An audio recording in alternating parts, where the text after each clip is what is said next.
how's it going? Welcome to the January garden tour, the first garden tour of many, I hope, for this year. I did announce in a recent video that we are bringing the garden tours back, and I'm not exactly sure what that's going to look like. I don't know if we're going to do it on an exact monthly basis. I think that's what Erin would prefer to do, but I kind of just want to do tours when it makes sense. We may not do one in February because nothing may have changed. And I kind of just want to do them as things evolve and when I feel like there's a lot of new things to show you and to talk about. So we did think a garden tour in the winter would be nice though, because then I could show you where we are at in terms of winter interest. We just got a light dusting of snow this morning, so it's absolutely beautiful to be out here. And I kind of wanted to show off the garden in the snow. So as far as winter interest goes, I feel like that's an area where we can use a lot of work because if you've been following our videos for very long, you know that we have torn out a lot of things that were in this garden. I almost feel like part of me feels like it would have been easier to start with a blank slate rather than coming in on a super old garden where a lot of things needed to be replaced. But we're making it happen and it's been really fun. And we have a lot of stuff coming up this year. So anyway, we're starting the tour right here by our back kitchen door where we just recently did the video about planting in baskets. And this is an area where we see, I see it all the time because that's the window right above the sink, so I can see it when I'm in the kitchen doing anything. And then this is the path we take from where we park our cars. But first off, I did plant these North Star boxwoods in a tiny little hedge. They were maybe I don't know, half that size when I planted them, and they've grown just so beautifully, haven't lost a single one. And I think this year I may actually see them start to form a little bit more of a hedge. And they're back planted by Hellebores. So you can't see it because of the snow, but they do have buds forming on them. So we should have a really pretty show here in just a matter of weeks, especially if the weather turns and it gets a little bit warmer again. In this bed here, it's full of perennials and bulbs, and we do have lots of trees and shrubs that do form or do count, I guess I should say, as winter interest as well. There's a Korean spice viburnum in there that does hold on to some of its leaves. And then of course you've got the beautiful bark on the locust tree. And then there's a lot of hardscape too, a lot of edging on this little wall that's been built up. I think all of that helps and makes it a little bit more interesting to look at in the winter. So let's head this direction right here. This is our little brick pathway that leads to our fireplace area. And we've got a hedge of boxwoods here that I planted summer before last, and they were 5-gallon size. So we did start with them as big as I could get my hands on, just because we pulled out huge privet hedges. If you guys hadn't seen what it looked like, they were enormous, and the pathway was really narrow because they had grown so big, and they were mostly they were mostly dead. So we pulled them out, put in the fresh boxwoods, and I started to train them last year. I came in and just did a really light haircut on the sides and top just to kind of start training them into the shape that I want them to be. So I'm looking forward to seeing what happens with them this year. And not only that, I planted 600, I think, white tulips in a big drift right here behind the boxwoods. And then we've got incredible hydrangeas. I've got 5 of them here to start. I need to add 2 more. I only had 5 on hand and I need to add in 2 more this year. So I have a nice hedge of incredibles right here and I think it's going to look amazing. So as we move this direction, you can see the fireplace, and I'm so proud of Erin and I because we actually covered our furniture this year. We're usually not very good at doing stuff like that. So now if we want to come out on an evening, it's actually not that cold out here, even though there's snow, compared to how cold it's been in the past. But we could come out here, enjoy a fire, just take the covers off, and we've got nice dry furniture. Okay. So we can go this way toward the tool shed and gazebo. Couple of new things that I'm excited about out here. Erin and I have been doing lots of talking about this spot and how we kind of want to maybe redo things here, not this year, but hopefully in the near future. We've got a lot going on right here. There's kind of a white arbor with a fence that's really not attached to anything. And then we've got, a blank space and then a wood gazebo with another little fence. We're just not sure that we want to keep it all like that. And then this tool shed is starting to lean, and it's something that I might change it into something else, but I might actually remove the whole thing and find it a new home so we can retool this whole area. But it's all still up in the air. We haven't quite decided what we want to do because I do want this to be a focal area since it is where we park our cars. I want it to be very pretty and probably fairly formal. This brick area right here, last year we had Vertigo pennisetum in the center and let's see, what was it? Mystic Illusion dahlias, Vermilion Arcufia, Supertunia Bordeaux, and it was amazing. We actually had drip system run up into here, which it didn't have any water before. This year we have some really great plants planned for this area. I'm super excited. It'll be a completely different look. Of course, right up above us, we've got huge winter interest in these pines. I just love this area. It just feels so cozy, and it's kind of a different feel from the rest of our garden because, you know, up in Versailles, it's very formal and very structured. You come over here and there's an ease about it.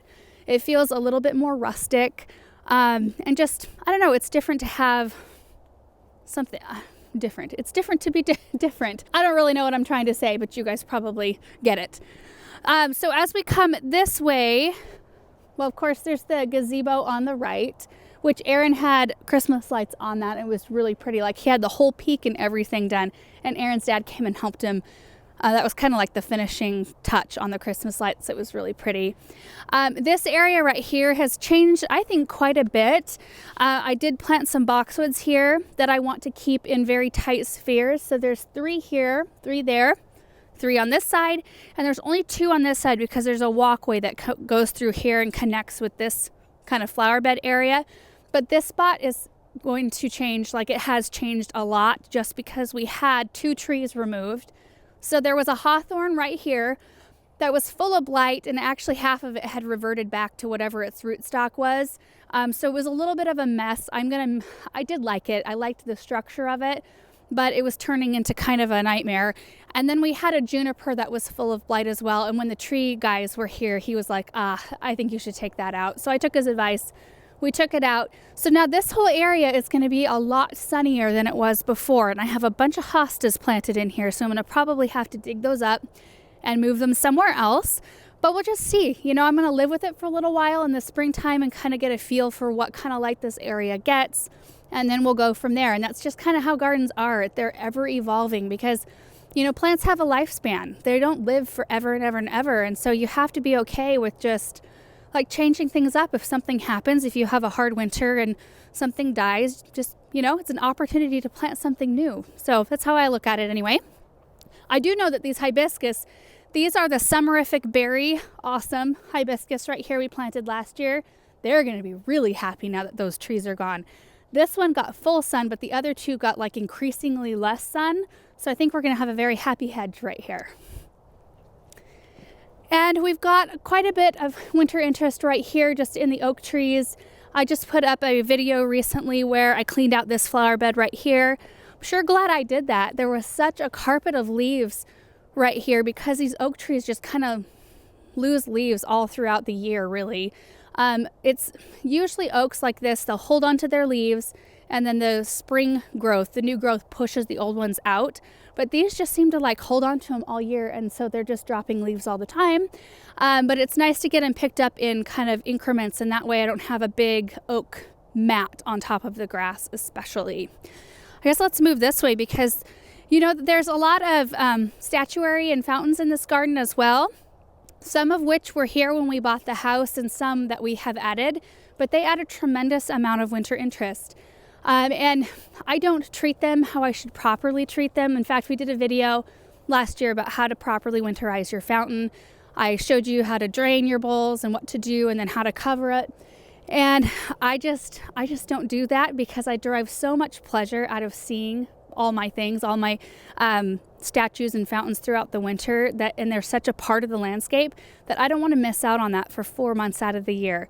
It's way too big a part of my life to miss out on. So that might mean that I get to enjoy them a few years less because they may eventually succumb to the weather. And I know that some of you probably live in areas that get way more extreme weather than we get, and you probably have to cover yours. In that case, definitely do it. But I wanted to make that video this past fall so I could tell you guys, like, do as I say, not as I do. I know you're going to see these statues covered with snow and stuff through the winter, and that's really not how you're supposed to do it. But I mean, look at that. This is Hebe. I planted some limelight hydrangeas around the base of her last year, and She's just gorgeous right there. I just love looking. I can see her from many windows in our house, and I just think she is so pretty. I love to see when the sun rises and you can see the light through the willow branches. It's just, there's really nothing like it.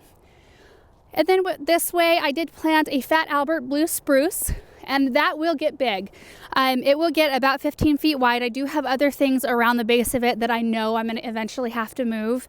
And it's just one of those things that spruces grow pretty slow. So I just went ahead and planted some perennials and stuff and thought, you know what, I can start gradually moving the perennials, you know, and kind of getting them out from underneath the spruce as it grows. But I wanted to fill in this area really well and kind of create a little bit of a screen. And then the hawthorn right there. So I'll have the willow, the spruce, and the hawthorn, which gets really pretty red berries, which the birds have all cleaned up already. Then there's a honeysuckle, which is a evergreen right there, looking beautiful. I just kind of cut it back a little bit actually, and I'll probably take the whole thing down, like cut it all the way back as far as I can get it to this trellis in later on in the spring, and just kind of clean all of this up because they grow so fast that I would rather have new fresh growth on it. And then right next to it, we've got a gold juniper, and I wish I knew the variety. I don't know the variety of this one. It was here when we moved in, clearly, because it's huge. I love this structure. I love the branches that kind of shoot out like that with that really pretty gold color and the snow on it. It's just so beautiful. I love to use branches of this, just a couple, because it does have that juniper-y smell, but just a couple branches in an arrangement, a flower arrangement, there's really nothing like it. It just brings such nice texture and a bright pop. Right behind it is a Leyland cypress, which I thought we were going to lose, but Erin and I ran some like individual water emitters to it. I don't know that it was getting proper water. That could have been what was going on, but it looks beautiful now. I'm so thankful for that. So now we're by Versailles and also by a couple new trees we planted last year. This is the red point maple, and I can already see it's been really warm, you guys. Like, it got close. It was 50. Was it 50 or 51 the other day? It was beautiful. I was out here just working away and almost like I was needing no layers on it. I didn't have to wear my coat or anything, but I see a bunch of buds starting to swell. So we'll see how that goes. But I think that that is going to be a beautiful tree right there. We've got a Royal Raindrops crabapple right here. And this one has really beautiful red bark. And the leaves are kind of a red green, but they're a deeper color, and that's what I wanted. I knew that the maple was going to be green, so I wanted to have something more of a red color here. And you can see that the berries or the crab apples are persistent. So what that means is they hang on. They don't fall off on the ground. Usually they hang on long enough for the birds to come clean them up and eat them, and that's it. So you're not left with a mess. There's really not a whole lot. I kind of just made a ring around the gazebo. You can see the angel statue over there kind of near the pine. And then I did plant a weeping Alaskan cedar. In fact, let's just come over here quick. May as well. So there's the weeping Alaskan cedar that will grow and kind of like, I want the branches to kind of grace the side of the fireplace there. And then they'll reach eventually about here or so, which I think will be perfect. I planted some calicarpa. I think that's what it's called. Beautyberry. Pearl Glam. Pearl Glam Beautyberry right here, and they actually did pretty well last year. I think next year they'll probably be a little bit more in their glory. You guys know how it goes. Like first year, things just kind of sit and they kind of acclimate to their spot, and then the years after is when you start seeing lots of new growth. I've got a ton of iceberg roses in here, mostly iceberg. I think there's one or two random varieties kind of snuck in there, but it's a really beautiful show when they start to bloom. And then the backside here, I have my Hellebore collection, which most of them I planted from very small, like 4-inch size cans. So there's not a whole lot going on in this area. There's maybe like, I don't know, 5 or 6 really established ones that do have buds, but they're pretty low to the ground. Then we've got a euonymus here. Nice evergreen with some really pretty variegation. This is another one I use in flower arrangements a lot, especially in the wintertime. It's nice to have something out here that doesn't have needles. Like, it doesn't look evergreen, but it is. And then the viburnum here, which this is a, wayfaring tree. I can't remember the exact name. Anyway, beautiful variegated foliage on this. And then, of course, the berries on it just give it such a beautiful look in the wintertime. Then we've got some birch trees here with the lamppost. I need to figure out how to get some electricity to that lamppost. I do have it all wired up. Like I have a light bulb in there and I ran the cord out through the base, but there's no electricity nearby. Like I'd have to run it way down the side of the house and over the sidewalk. So I've got to figure out how I can like sneak a cord over here somehow so I can plug that in. And then here in Versailles Garden, I wanted to point out something, a difference between boxwoods. So along the outer like ring of Versailles, I planted winter gem boxwoods, and then in the center I planted sprinter boxwoods. And I kind of wanted to show you the difference between kind of how they handle winter, or how they can handle winter. It's not like this all the time, but right here you can see a little bit of damage, like just winter damage on the tips. Not a big deal. Because these are a hedge, I'm going to be hedging these up and it'll probably cut off all of that. But there is nothing. There is no damage on the sprinters, which this variety is an improved version of the winter gem. And I just wanted to show you the difference because they're kind of side by side. These look beautiful. Like there's no damage on them whatsoever. These have grown so much. They were about like this big when I planted them. Tiny little things. And that may be like 2 years ago. I think maybe 2 years ago, but they've grown so beautifully. Like I'm really thrilled. And we've just planted another hedge of those. I'll show you on the other side of the house. So I'm just really excited to kind of transition to this variety wherever I can. There are some probably green mountain boxwoods is what those are. They tend to grow in more of a conical shape. And I've seen lots of comments about the size difference. Now these were here when we moved in, and what I can only assume is that these were planted after these ones. I catch myself saying these ones now all the time. So something must have happened to these front ones, or maybe they just never had planted them. I don't know. But I'm just kind of like, come on, let's give you extra fertilizer so you can grow up and be the same size. At least it's balanced. At least it's the same on both sides and it's not just one. It drives Aaron crazy. Like he would love, he's laughing right now. He would love to pull all 4 of these out and try start with something the same size, but not me. I'm like, oh, they're healthy plants. Let's just leave them and wait on it. They'll get there. They will. More winter gems over on this side. And this is a new flower bed we created last year before last. Dang it. My years are just getting all messed up. It was Benjamin threw me off this year. I almost can't even remember most of this year. So this was all pea gravel. It was all just nothingness. Pea gravel all the way up to the boxwood here. And why we did this is because we wanted it to be mirrored. I wanted Versailles to be very, like when Aaron takes the drone up, you can see the boxwoods are in the very perfect shape around this garden. And I just wanted that. I wanted that balance in this area. So I'm going to slowly fill this up. I've got some Queen of Sweden, David Austin roses. There's 2 in here. I have 3 more coming this spring that I will pop in here around in here. This is a Tannenbaum, Tollymore, blue, Tollymore spruce. Oh, there's a tag. It's a Sherwood compact Norway spruce. I wasn't even close. This is why we need to put tags on things. I plant so much stuff, it's hard to remember all the names. I've got some Durvellas here. There's a pink flowering dogwood, and I'm very, very excited because it looks like we're going to have a really beautiful show on this tree. I picked this one on purpose to be right here because it does get protection. Like there's a huge mulberry tree right in front of me, and then there's of course the blue spruce right behind, so it gets a good block of sun in the day. But dogwood trees here need a little bit of protection from the brutal afternoon sun, otherwise they tend to burn.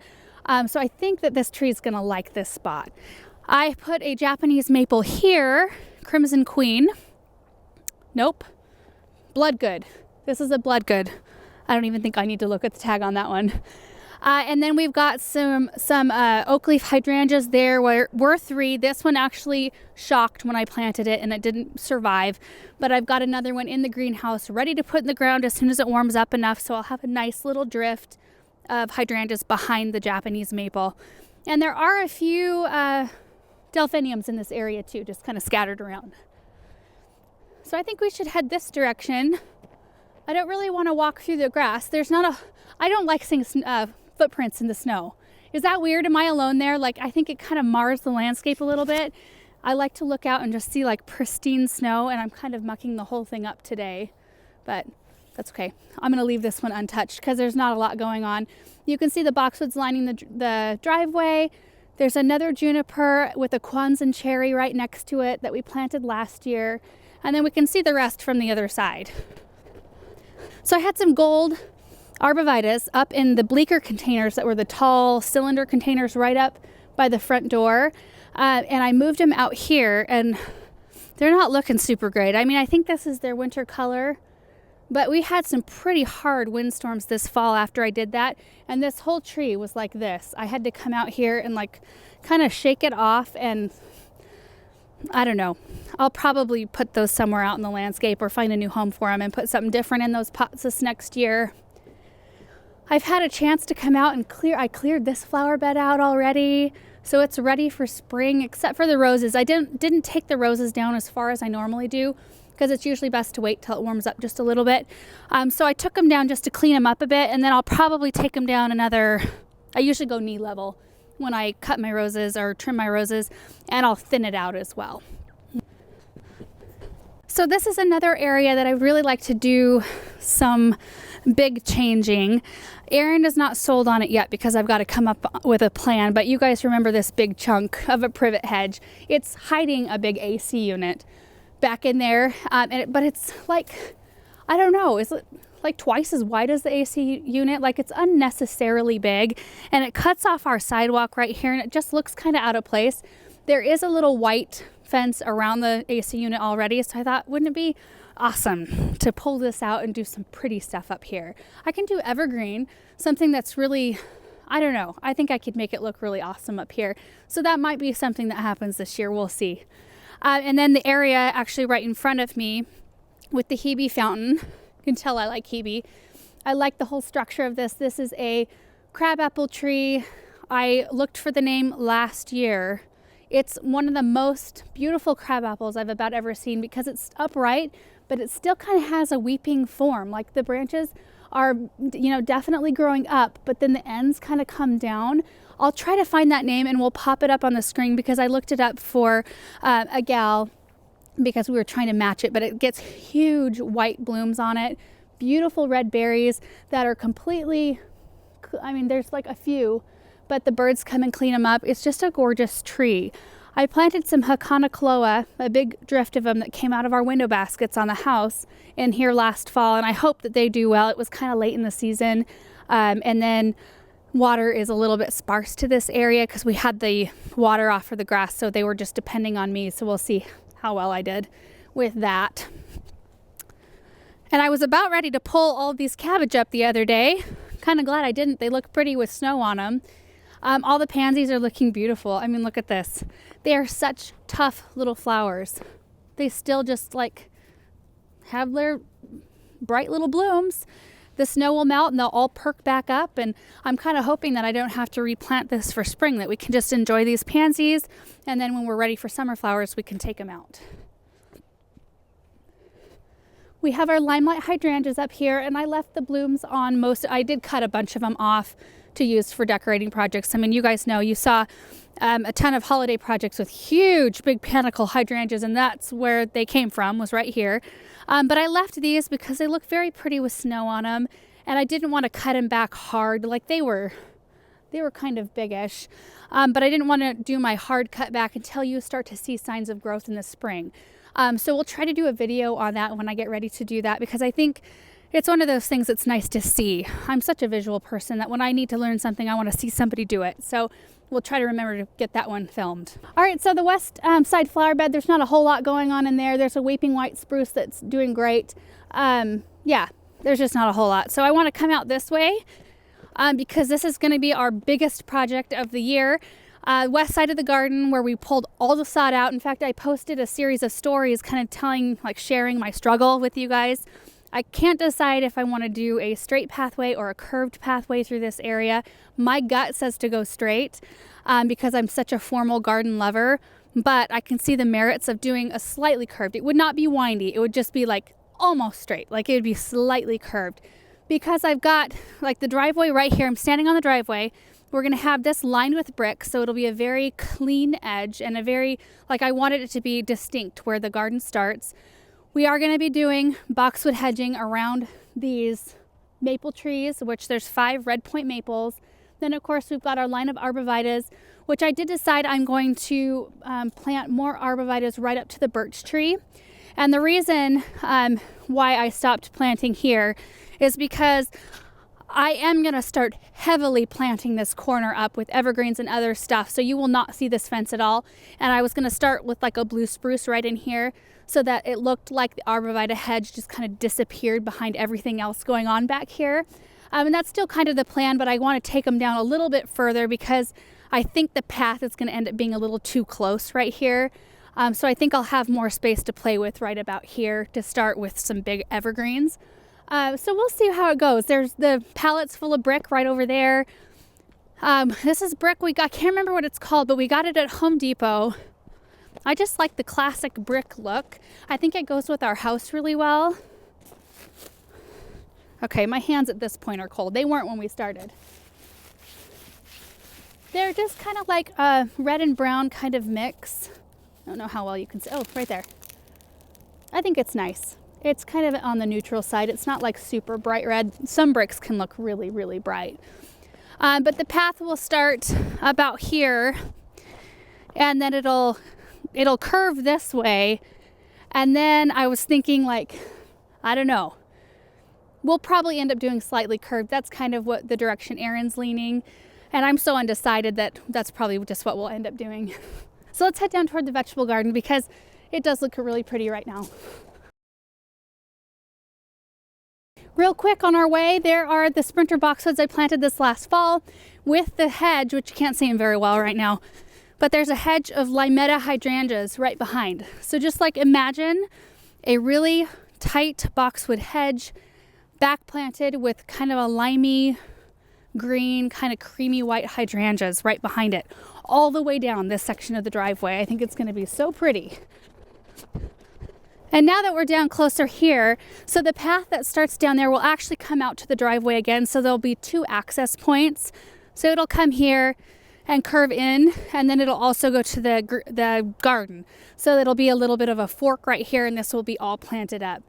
But I just think that the garden looks pretty right now because you can really see the design of the beds.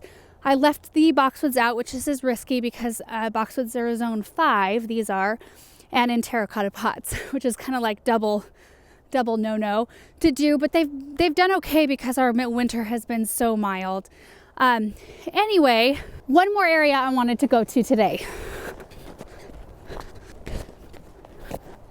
So this is going to be a spot of major change this year too. There are a couple of raised beds right here that have never really made sense to Erin or I. I did plant some strawberries in there and some asparagus, which is my 3rd year on asparagus. So I kind of want to keep them long enough to start harvesting a little bit, and then maybe I can find a spot to transplant them. But it's such a labor of love to get asparagus established enough and in the ground long enough to actually start enjoying it. But it doesn't line up with the opening, which may not matter later on once we, address whatever we're going to do in that section. But this area where the root cellar is going away, hopefully in the next month. It is a very creepy little place down in there. I don't like it. We would never use it for anything. And this is a pretty good section of space that I think we can utilize for something else. So we will be doing a whole series of videos on the whole transformation of this area, the plans that we have for it. I'm really excited to share that. So anyway, I think that's where I'm going to end this tour. Of course, we have one more garden back there, but nothing has really changed back there. It's just kind of a lot of grass. There's a couple of urns and a fountain back there. So yeah, I just kind of wanted to give you guys kind of a baseline of where we're starting this year. Of course, it's going to start changing a lot once it gets warmer, and I'm excited to share all the changes with you and all the plans, all the plants that are coming. I'm just so excited about it. So anyway, I hope you guys are all enjoying your winter and your January, and we will see you in the next one. Bye.